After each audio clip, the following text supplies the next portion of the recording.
Welcome back to the channel, and especially my Outlier militia. I'm Turtle, your commissioner.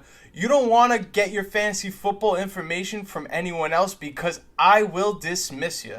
That's enough of the cheesy, corny intro for me. Today on this channel, we're going to be talking about the top values in each round of fantasy football. And we're going to start with the early rounds.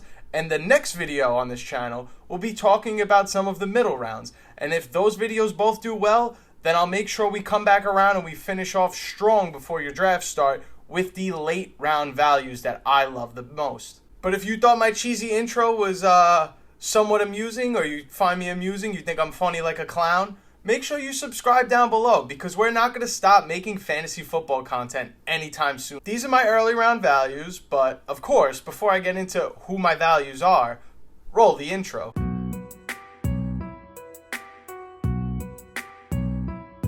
Starting off in round one of your fantasy football drafts, obviously to me, Tyreek Hill would be the best value, but not everybody's going to have that luxury to be able to draft Tyreek Hill in their fantasy drafts, and that's perfectly okay. So we're going to be talking about the best values after that, which are Justin Jefferson and or Jamar Chase. To get the best wide receiver in the NFL in the middle of the first round, or somebody like Jamar Chase that has the absolute potential to finish as a wide receiver one, pending his health and his own quarterback's health, those are the best values here. A guy like Jamar Chase in his fantasy football career has averaged just about 18 points per game in PPR over his 3 seasons in the NFL, and it would have been a lot higher if it wasn't for a down season last year in 2023, as he was scoring more than 20 points per week in his first 2 seasons as a pro. This level of elite consistency and high-end stature also follows in a guy like Justin Jefferson, who, if we take his 10-game season out from last year, which he was one of 3 players to score 100 yards per game on average, Justin Jefferson has never finished less than wide receiver 6 in those other 3 seasons. So talk about getting a value in the middle of your drafts.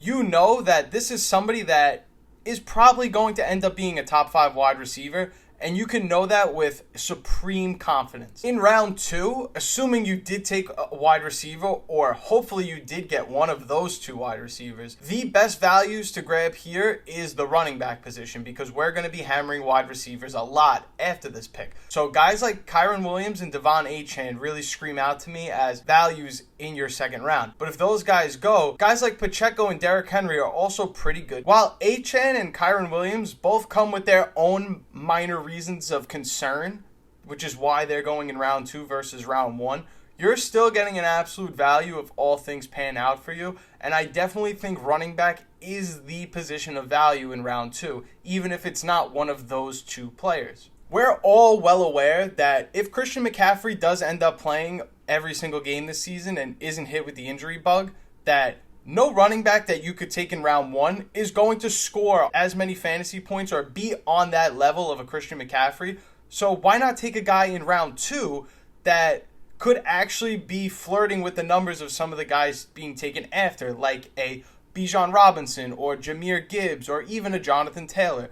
Like, Kyren and Achane have just as much upside to score in the same realm of fantasy points, give or take 10 or 20 points. And guys like Gibbs, Taylor, and Bijan Robinson are all either teetering around first-round ADP or are solidified first-round picks this year. So I think grabbing a running back in round 2 is the absolute best value that you can make in your leagues. Coming up in round 3, being that there are a ton of wide receivers that are now being elevated up and their price tag is getting more and more expensive, as we talked about in the last video, there's only one guy in the 3rd round that is an absolute value now, and that's DK Metcalf. When we consider the vast rise in ADP for guys like Jalen Waddle, Cooper Kupp, or even a Malik Neighbors, these guys are being elevated higher, and it's pushing down the ADP of a DK Metcalf, which makes a player who should probably be going in round 2 now be a 3rd round pick and wind up being a value somehow, which is crazy.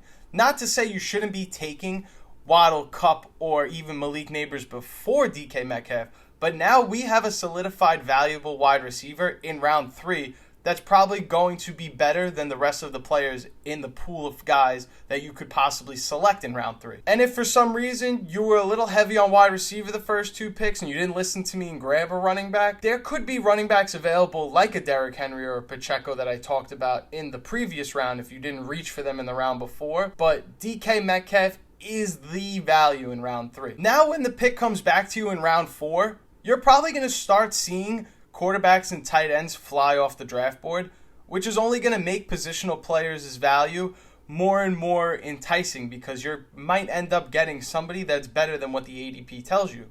And I feel like here now in round 4, the best values you could take are wide receivers like Rashee Rice or even a T. Higgins. Rashee Rice we've spoken about quite a few times on this channel and even in previous videos, but just to fill you in case you missed those, his ADP is an absolute value for somebody that's likely going to play the entire season this year and not be suspended.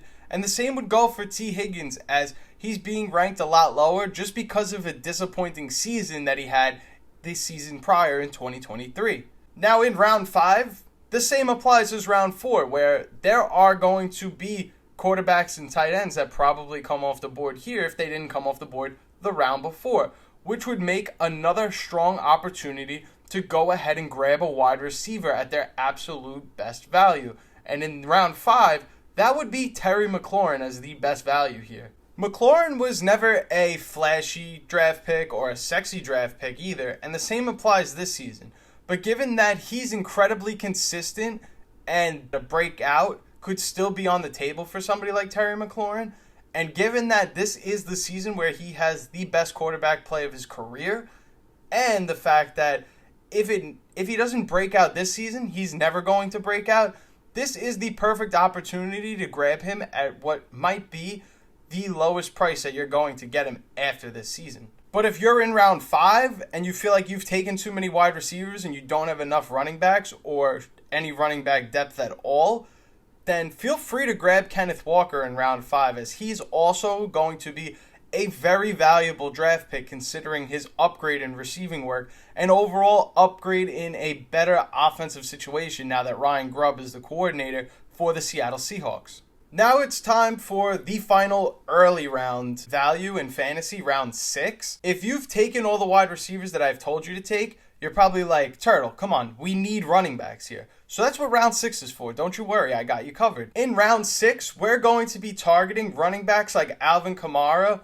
or even a David Montgomery, who, even though they play different styles of offense or different styles of football in general, these players are very fantasy effective in their own unique ways. But for some reason, if you play in a 3 wide receiver format or you've already taken enough running backs where round 6 doesn't really align for you to take a running back, feel free to grab a wide receiver like Brian Thomas Jr. because rookies are very valuable and translate very well, as we've seen in recent history, to the NFL in their first seasons. It may not feel wise or in your best interest to grab what is probably the 3rd best receiving option on a Jacksonville Jaguars offense that isn't very good to begin with, but if you were to use that same kind of mentality to be afraid of drafting a rookie so early in the draft that is probably a 3rd option on their team, then you would have missed out on somebody last year like Jordan Addison, who ended up being very fantasy relevant. So feel free to reach and take a chance on Brian Thomas Jr. if you feel like your running back room is strong enough, or if you want to disregard Alvin Kamara and David Montgomery entirely, you can definitely take Brian Thomas Jr. here, and it would be an absolute value versus the other wide receivers that could potentially be here. So that's all I have for the first 6 rounds and the best values in each one of these rounds. If you like fantasy football content and you like this video, feel free to smash the like button for me. And like I said earlier in the video, if you're new to this channel and you like fantasy football content, feel free to subscribe down below. The content isn't going to stop anytime soon. In the next video, you're going to see me in the same exact clothing. I'm not even going anywhere. I'm going to start recording the next video of the middle round values. So I'll see you in that next video. My name is Turtle. I'm signing out, and I will see you in the next video. Peace.